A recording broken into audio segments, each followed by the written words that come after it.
Աստված մեզ օրհնի, որ մեզ օրհնում է, ամենը ինքն է պլանավորում, միտք տալիս ինչ խոսվի մեր ժողովրդի համար, մեր հոգևոր հացն է տալիս Աստված մեզ, շնորհակալ ենք Աստծուց։ Այսպես եմ վերնագրել խոսքը, որ ուզում եմ ձեզ ներկայացնել, հոգևոր կենդանի վիճակ։ Մենք նոր լսեցինք մարդու վիճակը դեռ չմեղանչած ժամանակ, հետո մեղանչելուց հետո ինչ եղավ մարդու հետ։ Ինչ մեծ փոփոխություն եղավ մարդու հետ։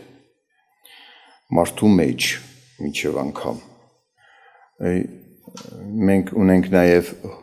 ճշմարտության 33 նիստեր թեմաները, որտեղ մարդ թեմա որ կա,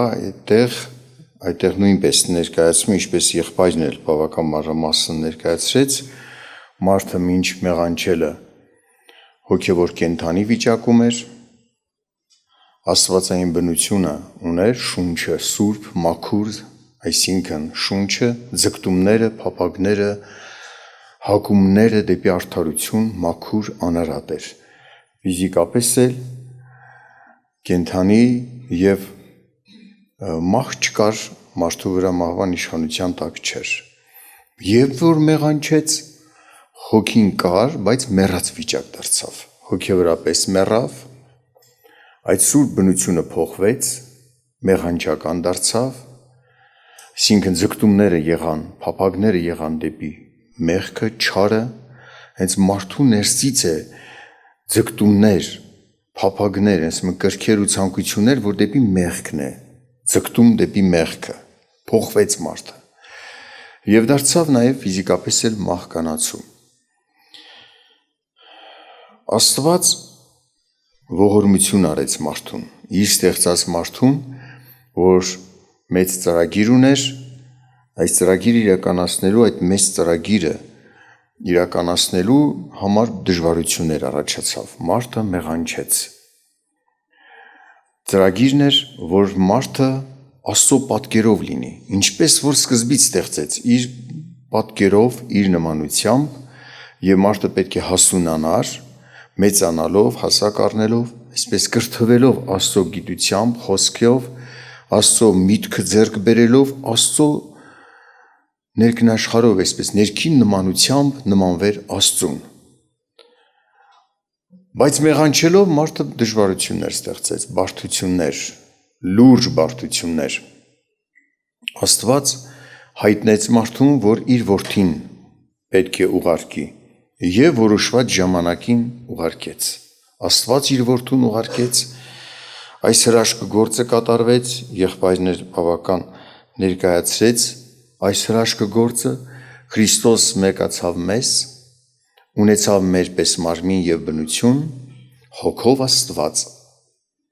և հաղթահարեց մարդկային բոլոր այդ կրքերին ու ցանկություններին,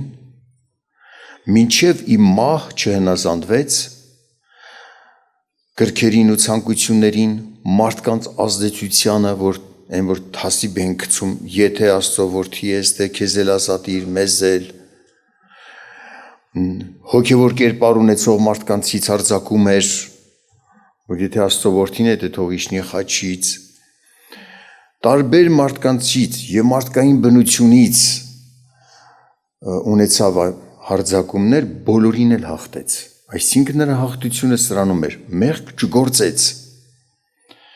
և եղավ անարատ զոհ մեզ համար, այսպես ասած խաչը հանեց այդ բոլոր ցանկություններն ու կրքերը մարդկային էության, բնության, որ Ադամից մարդկությունը ժառանգել էր, նաև մենք, խաչը հանեց և իրավունք տվեց մեզ այսպես հավատալու, նրանք, որ Քրիստոսին են, իրենց մարմինները, այսինքն մարդկային էությունը, այդ ամբողջ իր էությունը մարդկային խաչը հանելու կրքերով և ցանկություններով միասին, որ մեզ իրավունք տվեց նման հավատով իրեն մոտենալու և կանչելու նրան, որ մեզ էլ հաղթություն տա, մենք էլ կարողանանք հաղթել մարդկային էությանը իրենից զորություն առած։ Նաև հոգին կենդանացրեց, ինչպես որ լսեցինք, հոգեորապես մեռած էինք, կենդանացանք։ Դա համար Սուրբ գրքում այնտեղ էր ասում, որ մեռած էիք, կենդանացաք, դա վերաբերվում է հոգուն, որ հոգի ունեին կենդանացանք, բայց այնտեղ որ խոսում է հին մարդը խաչը հանեց եւ նոր մարդ եք, դա շունչը, նոր բնություն պարգևեց, նոր շունչ։ Հին շունչը չվերափոխվեց։ Եվ մինչև մեր կյանքի վերջը, որպես հավատացյալներ, որպես Քրիստոսին ընտրածներ, այդ հին բնությունը Քրիստոսից զորություն առած խաչը հանած պետք է պահենք, չենթարկվենք այդ բնությանը։ Դա չի փոխվում, դա պիտի այս հողեղենի հետ էլ է թա։ Երկինք չի մտնելու։ Մեզ արժանացրեց Քրիստոս հոգին կենդանացնի մեզ եւ նոր բնություն պարգևի մեզ, նոր շունչ։ Եվ Եփեսացիս նամակում երկրորդ գլխի 5 համարում խոսում է այս մասին, երբ որ մեռած էիք հանցանքներում, մեզ կենդանի արավ Քրիստոսի հետ, շնորհքով եք փրկված, նրա հետ մեզ հարություն տվեց եւ նրա հետ երկնավորներում նստեցրեց Քրիստոս Հիսուսում։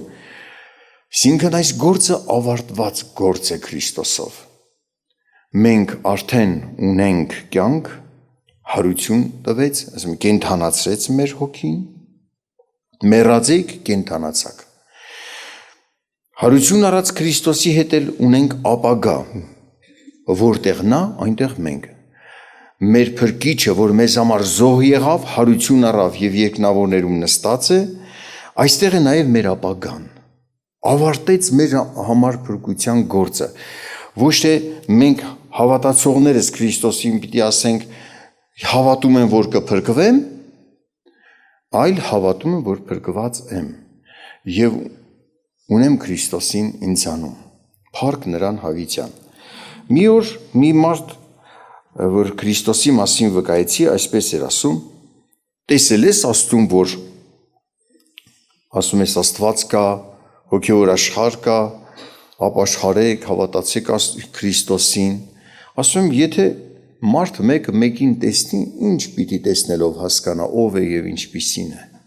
Այդ տեսնելուց ավելի մեծ բան եմ տեսել։ Աստծո գործ ինձանում։ Աստված ինձանում, որ դա ավելի մեծ գործ է, քան ինչ որ մեկին տեսնել։ Ես երբ որ հասկանում եի, որ վատ արարքը, մեղքը կորուստ է տանում մարդու, մեղքը վատ բան է, ուզում էի չանեի, չէի կարում, բայց հիմա կարողանում եմ։ Ես փոխվել եմ։ Ինձ փոխել է Քրիստոսը։ Ես նրա գործը իմ մեջ եմ տեսնում, ամենամեծ հրաշք, որ դա կատարվել է իմ մեջ։ Ես եթե ասեմ Քրիստոսին ճանաչելու հիմք չունեմ, ես ստախոս կլինեմ։ Դա սուտ կլինի։ Մի հրաշք գործ է կատարել, որ ես ինձանում եմ դա տեսնում։ Եվ ամեն հավատացյալ դա իրենում պիտի տեսնի։ Ունենա Քրիստոսին հավատացող։ Եվ տեսեք, կարող ենք ասել այսպես, բա ոնց իմանանք մենք արդեն ունենք այդ սուրբ գործը մեզանում կատարված է։ Հովհաննեսի ավետարանի 14-րդ գլխում այսպիսի խոսք խոսեց Տերը,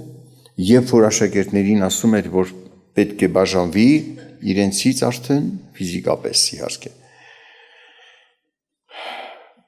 14-րդ գլխի 18 համարից կկարդամ մինչև 21 համարը։ Ձեզ որբ չեմ թողնի, կգամ ձեզ մոտ։ Մի փոքր ժամանակ էլ եւ աշխարհն էլ չի տեսնի ինձ, բայց դուք կտեսնեք ինձ, որովհետև ես կենթանի եմ եւ դուք կենթանի կլինեք։ Այն օրը դուք կճանաչեք, որ ես իմ հոր մեջ եմ եւ դուք ինձանում եւ ես ձեզանում։ Ով որ իմ պատվիրաններն ունի եւ նրանց պահում է, նա է ինձ սիրողը, եւ ինձ սիրողն իմ հորիցն կսիրվի, եւ ես կսիրեմ նրան եւ ինձ կհայտնեմ նրան։ Այստեղ ուշադրություն դարձրեք, կարևոր մի բան խոսեց Տերը, իրեն հավատացող, իրեն հետևող աշակերտներին, ասում է, ես կենթանի եմ եւ դուք էլ կենթանի կլինեք։ Այո, հոգևորապես կենդանի էին Տիրոջ աշակերտները։ Նրանք ասենք հոգևորապես կենդանի լինել ինչպես կարող եմ ես տեսնել։ Կարողանում եմ հասկանալ Տերն ինչ է ասում։ Առաջ չէինք հասկանում։ Մարդիկ խոսում էին Հիսուսի մասին, չէին կարող հասկանալ։ Հիմա ինչպես մեր շուրջ եղող շատ մարդիկ չեն կարող հավատալ։ Կարողանում ենք ճանաչել Աստծուն Աստծո խոսքով։ Սա կենդանության տվյալներ են։ Կարողանում ենք խոսքը պահել, արդարություն գործել, մերժել ստությունը, մերժել անիրավությունը, կենդանություն է սա։ Հոգևորապես կենդանի մարդը պայքար է ունենում մեղքի դեմ, բայց առաջ չունենք, շատ հեշտությամբ կհուժարվենք չար մեղք սիրող մարդկանց, չար առաջարկներ անող մարդկանց, կընկերանայինք և կգնայինք չար գործերի մեջ, բայց տեսնում ես, հանկարծ մի բան է խոսում, կգաս այսօր մի հատ տեղ եթանք, արդեն իրան ճանաչելով ասում ես, չէ, քո մեջ արդեն ոչ թե մարդու նկատմամբ հարկակրանք կա, ճանաչելով նրա վարքագիծ, չես կարողանում հոժարվել նրա հետ քայլել, որտև մի չար բան կանի, մի ճանապարհի մեջ կառաջնորդի, որ փորձանքի մեջ կգցի, այսինքն մեղքի մեջ, եւ տեսնում ես այս մեղքի նկատմամբ հակակրանք, պայքարն արթնացել է քո մեջ։ Սրանք այն նշաններն են, որ խոսում են դու կենդանի ես թե ոչ, հոգևորապես։ Հոգևորապես մեռած մարդը պայքար չունի մեղքի նկատմամբ։ Նա չի նկատում։ Կարող են իրեն չար մարդիկ առաջնորդել, չսկի չնկատի այդ չար առաջնորդությունը, բայց հոգևորապես կենդանի մարդը նկատում է։ Իր մեջից միջև անգամ շատ բաներ կա, որ չի կարում հասկանալ ատողությամբ, կարծես ներսից մի անհանգստություն արթնացնի Աստված, ետ քաշվիր, հասկանում ես, որ պետք չի այս ճանապարհով գնալ։ Ասում է, այն օրը դուք կճանաչեք, որ ես խոր մեջ եմ և դուք ինձանում և ես ձեզանում, մեծ հայտնություն է սա։ Եվ հոգևորապես կենդանի մարդը կարող է այդ բարդությունը, բդժվար իմաց բաները հասկանա, Աստծո խոսքով հավատա, ընդունի, Քրիստոս մեկացած է հորը։ Նա հոր մեջ է և հայրը նրանում, ոնց որ դրանից առաջին եղող տեքստում ասում էր, ինձ տեսնողը հորը տեսավ։ Մարդը սկսում է ճանաչել Քրիստոսի աստվածությունը, հետևել նրան։ Սակայն 21 համար ուշադրություն դարձրեք, ով որ իմ պատվիրաններն ունի և նրանց պահում է, նա է ինձ սիրողը։ Այո, նա որ հոգևոր մարդ է, ինչպես խորհրդով ասում էր, ես կենդանի եմ, դուք էլ հոգևորապես կենդանի եք, այո, հենց կենդանի եք, հոգիդ կենդանի է, հետևում է մարդը Տիրոջ խոսքին, Տիրոջ պատվիրաններին։ Սկսում ես, ինչպես Տիրոջ աշակերտները նկատել հոգևոր բաները։ Տեսեք, օրինակ, Ղուկասի ավետարանի 8-րդ գլխում 22-ից 25 համարում այնտեղ մի դեպք կատարվեց, արագ ասեմ դա, երբ որ մի փոթորիկ էր բարձրացել եւ իրենք նավի մեջ էին, Հիսուսն էլ քնած էր նավի մեջ եւ քիչ էր մնում խորտակվեր նավը եւ իրենք էլ հետը։ Արթնացրեցին Հիսուսին, որ իրենց փրկի։ Հիշեք այդ դեպքը, չէ՞։ Երբ որ Հիսուսը վեր կացավ, սաստեց քամուն եւ ծովին, իրենց մեջ հարց առաջացավ. Ով է այս անձնավորությունը, որ քամին էլ ծովն էլ հնազանդվում են նրան։ Նմանապես հոգևորապես արթուն մարդը, կենդանի մարդը իր կյանքում Աստծո պաշտպանությունը, Քրիստոսի խնամքը նկատում է, տեսնում։ Հասկանում է, որ իր հետ է Քրիստոսը։ Եվ այս թանկ հաղորդակցությունը ես չպետք է կորցնեմ։ Այս մարդիկ նկատեցին, որ յուրահատուկ անձնավորություն է Քրիստոսը։ Թեկուզ շատ խորը բաներ էլ չհասկանային, բայց ինչ որ չափ հարց առաջացավ, ով է այս անձնավորությունը, որ բնությունը հնազանդվում է նրան, նոր ճանաչողություն, եւ ինչպես Տերն ասում է, ինձ կհայտնեմ, ինձ ավելի կբացեմ քեզ, դու ավելի կճանաչես ինձ, եթե Տերը չհայտնի իր մասին մեզ, մենք նրան չենք կարող ճանաչել, եթե Տերը հոր մասին մեզ չհայտնի, մենք չենք էլ կարա հասկանա։ ինքն է մեր հետ գործում։ Անձամբ գործում է Քրիստոս մեզ հետ։ Մենք նրան չենք տեսնում, բայց մի գործ ենք տեսնում, որը կատարվում է մեր մեջ։ Աշակերտներին այդ ծովի հանդարտեցումը քամու կանգնելը մի նոր ճանաչողության հիմք էր։ Իհարկե, ամենամեծ ակունքը Աստծուն ճանաչեցնող Աստվածաշունչն է։ Աստվածաշունչ, որով երևում է երևացող և չերևացող աշխարհը։ Երևում է ստույգ ձևով ապա անցյալը, ինչի արել Աստված, այսօրվա ընթացքը և ապագան։ Շնորհակալ ենք Աստծուն այս հարստության համար, որ տվեց մեզ։ Բայց որտեղ որ այս օրհնությունը, կյանքը սկսվում է, սատանան հենց այդտեղ սկսում է իր հակառակությունը։ Պայքար։ Հակառակություն, որ մարդուն խորտակի, նորից հոգևորապես մահվան տանի, մեռնի մարդը, մեղքի մեջ ընկնի, ընտրի մեղավոր ճանապարհը, ամեն պայքար անում է դրա համար, որ մարդը կործանվի։ Մի դեպք ես արագ կպատմեմ և մի հատված կկարդամ ուղղակի, մի դեպք կհիշեցնեմ ձեզ երկրորդ մնացորդած գրքից, ուրեմն Իսրայել ժողովուրդը բաժանվել էին երկու մասի, արդեն դարձել են երկու թագավորություն, Հուդայի թագավորություն և Իսրայելի։ Հուդայի վրա թագավորում էր Հովսափաթը, այդ ժամանակ, այս դեպքը, որ հիշեցնում եմ ձեզ, և Իսրայելի վրա Աքաբը։ Աքաբը իբրև էլի ասում է հոգևոր ենք, հավատացյալ ենք, Աստծո ժողովուրդ ենք, բայց Աստծո խոսք թողած մարդ։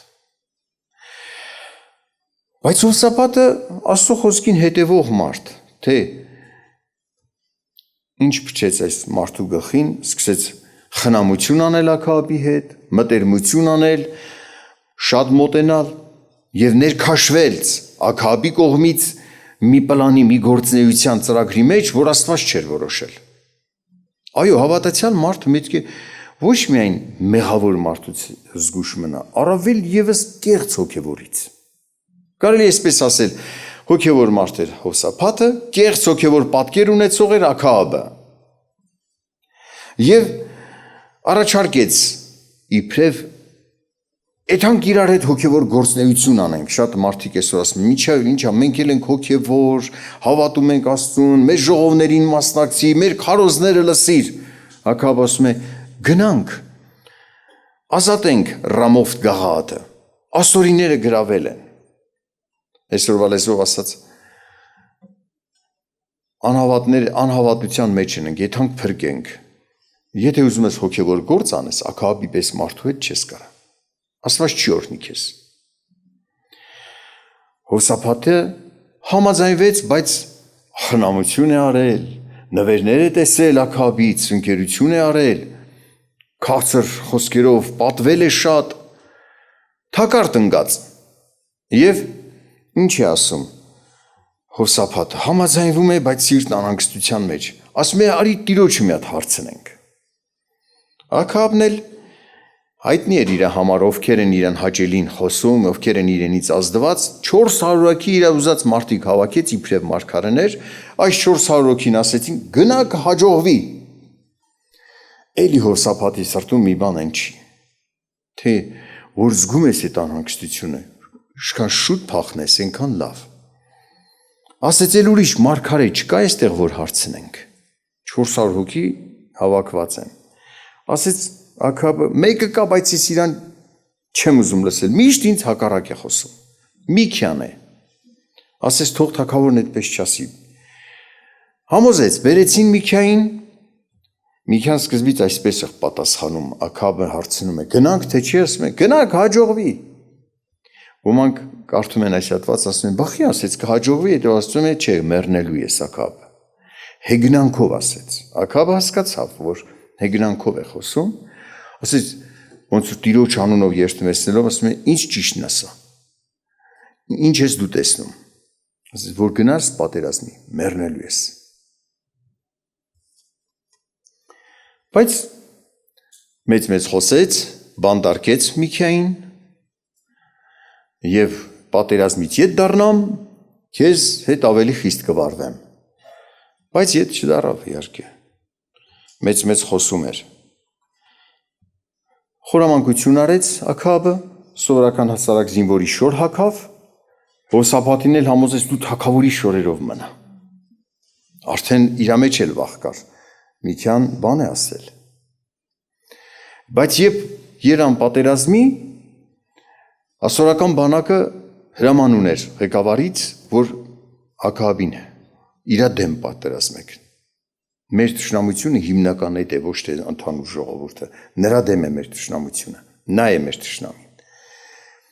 Ժողովուրդն է զորքն էլ տեսան Հովսափաթին թագավորի շորերով, քիչ էր մնացել սպանեին, Աստված ազատեց Հովսափաթին։ Հրաշքով փրկվեց, ճանաչեցին Հովսափաթն է Աքաբը, թագավորը իրենց ղեկավար ասել էր. առաջին ձեր թշնամին Աքաբն է, զորքը ետ քաշվեց ասորական զորքը։ 10 օր աշկեր։ Բայց մեկը պատահաբար նետով խփեց եւ սպանեց Աքաբին։ Հովսափաթը ետ է գալիս։ Ուշադրություն դարձրեք 15-րդ գլխի առաջի 2 համարն եմ կարդում։ Հուդայի Հովսափաթ թագավորը խաղաղությամբ ետ դառավ իր տունը Երուսաղեմ եւ Անանիի որդի Հեու տեսանողը դուրս եկավ նրա առաջին եւ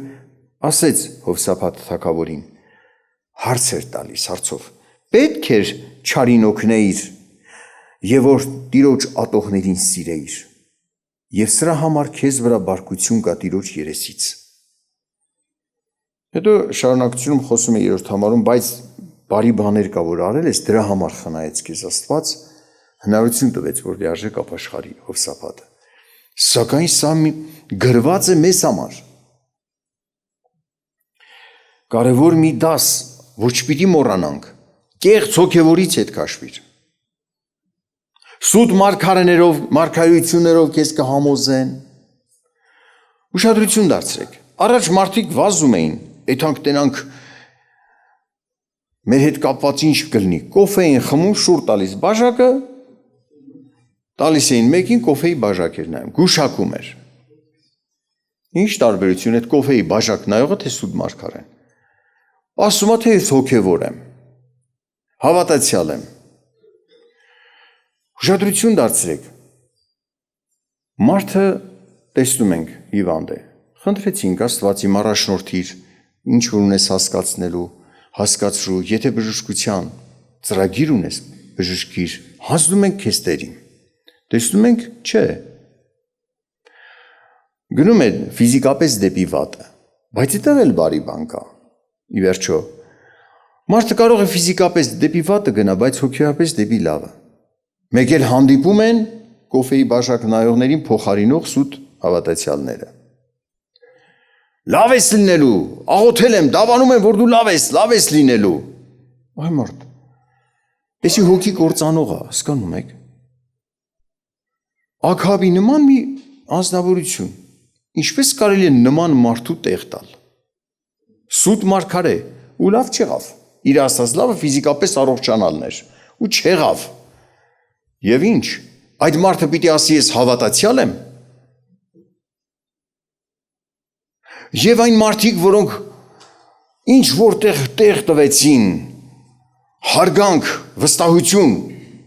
մեր ես ինչ հարազատն էլ է հավատացյալ, այդ անեցք իրանց վրա էլ է գալու։